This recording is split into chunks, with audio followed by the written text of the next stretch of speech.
As you probably know, we are gathered here today to discuss something that many of us have been discussing almost non-stop for at least 2 years now, which is what were the causes of the financial crisis. There's no shortage of suspects, no shortage of theories as to what has just hit us, what hit us last year. And to start the ball rolling, we have a very interesting round table here. To start the ball rolling, I'd like to call on Shaukat Aziz, former Prime Minister of Pakistan. Thank you for this introduction. I just have 30 years experience in banking and 8 years in government, so my views are colored by this background. Now, as we look ahead, what are the needs? What do we need to do? First of all, there has to be a massive exercise of raising capital. In this country, the United States, the regulators came in very quickly. They provided what markets couldn't provide to a very severely injured financial sector, much needed capital. Capital from the government is not without a price. So whenever governments get involved, that has advantages, but also has many disadvantages. In my humble view, it is not the job of governments to run banks. They should regulate and remain regulators. If they become owners or quasi-owners or micromanage institutions, you will see a lot of negative fallout. The successful government will create an atmosphere which will generate innovation, but there will be checks and balances.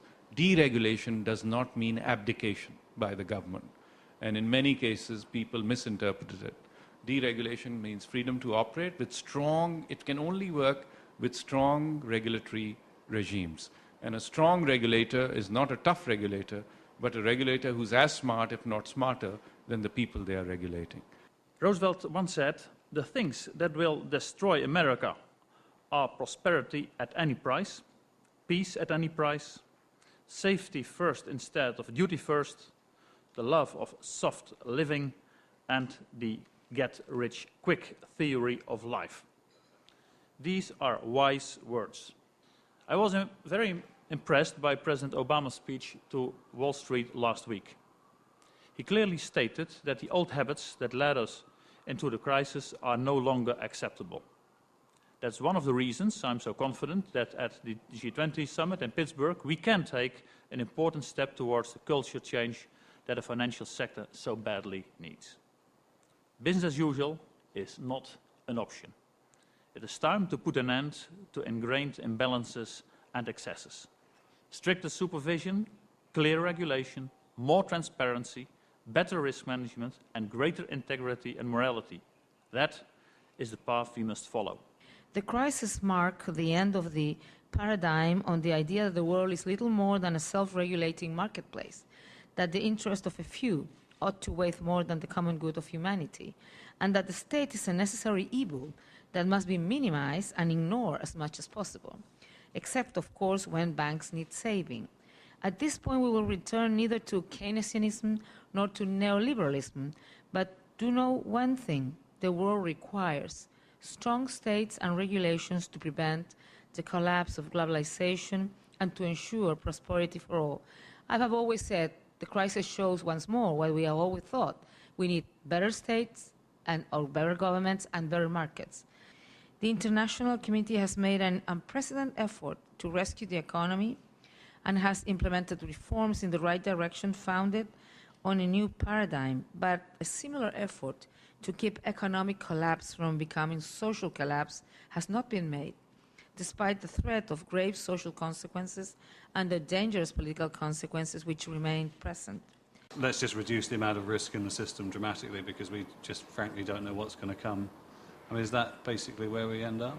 Well, that's one viewpoint about it. The other one is that one should invest the effort which has been put into making fancier and fancier models of things which don't apply into an effort to make a better description of how things really are. I go further. I tend to work, and have advocated for a long time, worst-case scenarios. Look at your portfolio and say, well, you know, the risk is too great. We've just got to close some positions. Of course, that is not what bankers, traders, or whoever want to hear. What should we do? We've got to simplify things. I think we've very much got to simplify things. You don't need all of these derivatives. for example. You don't need anything like that. People say, oh, you've got to have complex derivatives. If you don't have complex derivatives, then people can't hedge their risk. Well, you just have to look at some of the term sheets that these banks are producing. You think, what sort of weird cash flows the clients got that they need this particularly exotic contract? You don't need it. It's simplification. The most important thing for any company and any individual is to take some risks. Now, the risks clearly have to be controlled, and I don't mean financial risks. I don't mean trying to encourage people to do crazy things that gets us into the same situation as we were before. But if we are to evolve and change and improve our world, improve our company, evolve and change as individuals, we have to continue to take risks. And that means having very brave managers who are prepared to allow people that room and freedom to do that within the constraints of not being crazy. If there's one change, I cannot agree more with the notion that the financial system is terrifyingly over-concentrated at the moment. We are totally at the whim of the managers of a few enormous banks to carry on. Some of the winners are winners because these particular managers happen to have done a good job, but we're in the position of relying on them to carry on doing that good job for a long time.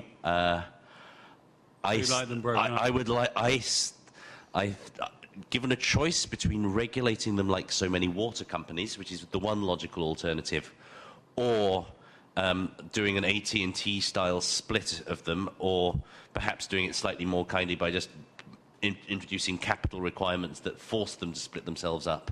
That the problem with capitalism is that it produces too few capitalists for its own good.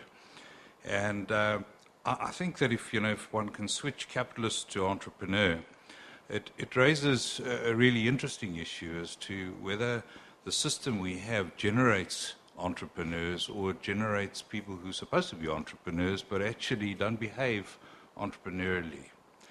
And presumably a genuine entrepreneur is somebody who is able to tread a path that's in between those two, that is sufficiently interested in taking risks as to try new things, sufficiently cautious that he doesn't have a short-term view.